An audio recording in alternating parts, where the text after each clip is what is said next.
రామ్టాక్కి తిరిగి స్వాగతం. 2025 సంవత్సరం ఆల్మోస్ట్ ఎండ్కి వచ్చేసాం. కాబట్టి ఈ సంవత్సరం సమీక్ష చేసుకోవాల్సిన అవసరం ఉంది. ఈరోజు నేను తెలుగు రంగాన్ని గురించి, తెలుగులో ఏం జరుగుతుందనే దాని గురించి మాట్లాడుకున్నప్పుడు 2025 సంవత్సరంలో పర్సన్ ఆఫ్ ది ఇయర్గా తెలుగువాడిగా ఎవరిని చెప్పాలి అని ఆలోచించుకుంటుంటే, కూల్గా ఆలోచించినప్పుడు నాకు అనిపించింది ఒకే ఒక వ్యక్తి 2025 పర్సన్ ఆఫ్ ది ఇయర్గా నాకు అనిపించాడు. కోర్స్ ఇది నా ఒపీనియన్. అదే మీ ముందు ఉంచుతున్నాను. ఎందుకనేది కూడా నేను చెప్తాను. ఆ వ్యక్తి ఎవరో కాదు, పవన్ కళ్యాణ్. తెలుగునాట ఆంధ్రప్రదేశ్ ఉప ముఖ్యమంత్రిగా ఉన్న పవన్ కళ్యాణ్.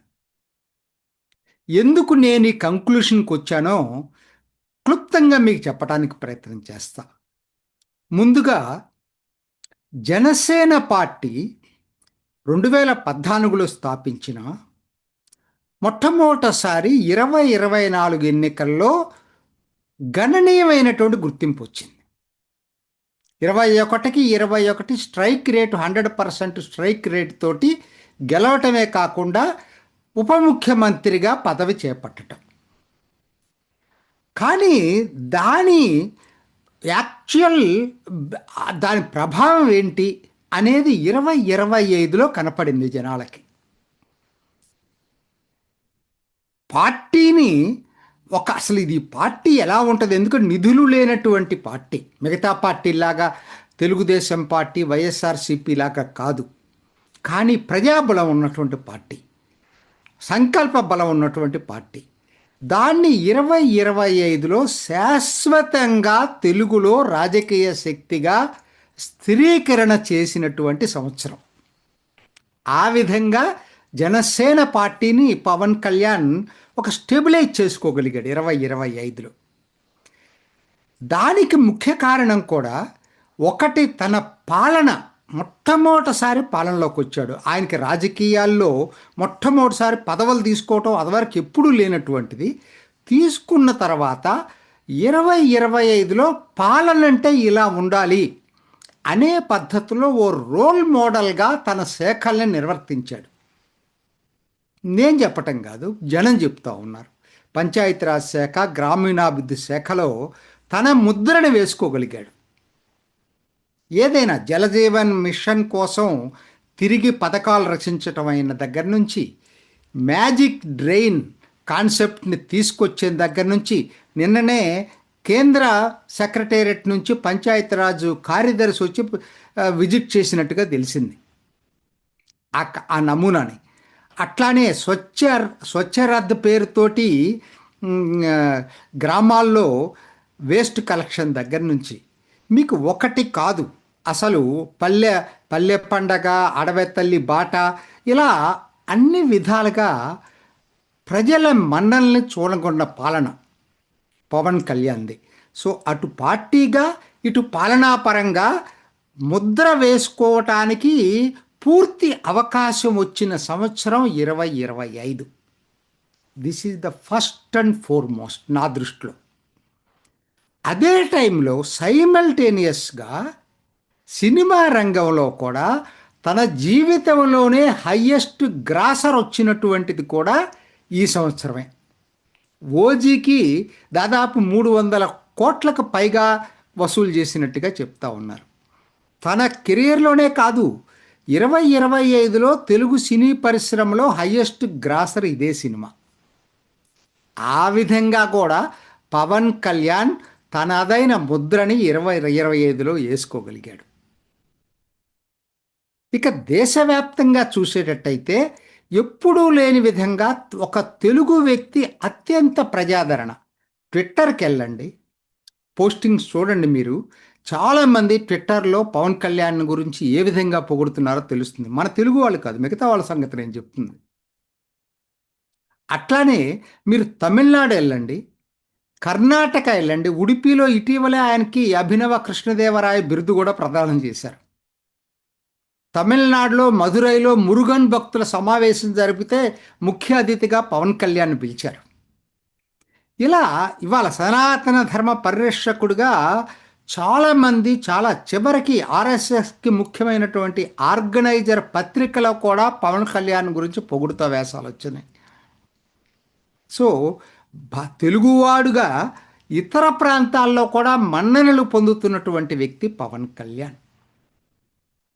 దీనితో పాటు ఇంకొకటి, రాజకీయ నాయకుడే కాదు, ప్రజానాయకుడు, ప్రజల మన్ననలు పొందిన నాయకుడిగా కూడా పవన్ కళ్యాణ్ 2025లో ముద్ర పొందాడు.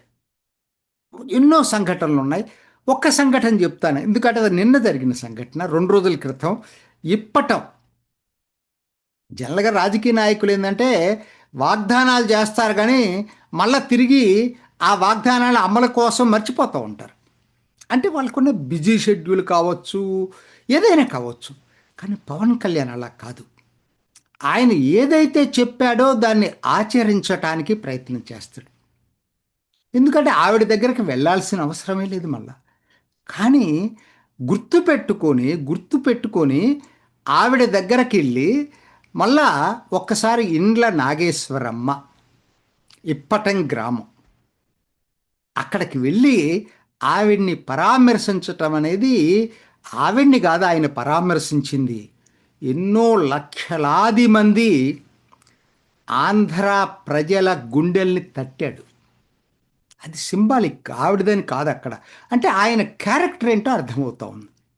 అంతకుముందే చిలకలూరుపేట అనుకుంటా ఒక స్కూల్కి వెళ్ళాడు. నేను ఇది మీకు పంపిస్తానని చెప్తే వారం రోజుల్లో పంపించాడు. అటువంటి ఎన్నో సంఘటనలు తిని రాయలసీమలో ఒక చోట అట్టనే జరిగింది. సో 2025లో ఆయన ప్రజానాయకుడుగా కూడా ముద్ర పొందాడు. రాజకీయ నాయకుడు అవ్వటం వేరు, ప్రజానాయకుడు కావటం వేరు. సో ప్రజలు పవన్ కళ్యాణ్ని ప్రతిరోజు ఏదో ఒక దీంట్లో తలుచుకునే పరిస్థితుల్లో 2025వ సంవత్సరం పవన్ కళ్యాణ్ సంవత్సరంగా మిగిలింది. సో గూగుల్ ట్రెండ్స్, దీంతో పాటు 5వదిగా నేను చెప్పాల్సి వస్తే, గూగుల్ ట్రెండ్స్లో మోస్ట్ సర్చ్డ్ పర్సన్ ఇన్ 2025 ఎవరని చెప్పి చూస్తే ఆంధ్రాలో పవన్ కళ్యాణ్ నంబర్ 1గా నిలిచాడు. నేను మిగతా వాళ్ళని కించపరచడం కానీ తగ్గించడం కానీ నా ఉద్దేశం కాదు. వచ్చింది నేను చెప్తున్నా, ఉన్నటువంటిది చెప్తున్నా. ఆ తర్వాత చంద్రబాబు నాయుడు, ఆ తర్వాత నారా లోకేష్, జగన్ 4వ వ్యక్తిగా నిలిచాడు గూగుల్ ట్రెండ్స్లో, ఈవెన్ ట్విట్టర్ లీడ్స్లో కూడా. ఇది 2025లో ప్రతి వాళ్ళు ఆయన్ని సెర్చ్ చేస్తున్నారు, ఎందుకంటే అసలు పవన్ కళ్యాణ్ ఏంటి తెలుసుకుందామని. సో నా దృష్టిలో ఏంటంటే చివరిగా నిన్న కొండగట్టు ఆంజనేయ స్వామి దేవాలయం, అంటే ఆయన మర్చిపోవట్లేదు, ఏది కూడా గుర్తుపెట్టుకుంటున్నాడు. ఇప్పుడు గిరిజన గ్రామానికి పాదయాత్ర ఎప్పుడో చేసింది గుర్తుపెట్టుకొని రోడ్లు వేయించటం. నిన్న కొండగట్టు ఆంజనేయ స్వామి దేవాలయానికి టీటీడీ ద్వారా 30 కోట్లు నిధులు శాంక్షన్ చేపించి స్వయంగా జనవరి 3వ తేదీ ఆయనే వెళ్ళి అక్కడ అందించటం, ఇవన్నీ కూడా చిన్న విషయాలు కాదండి.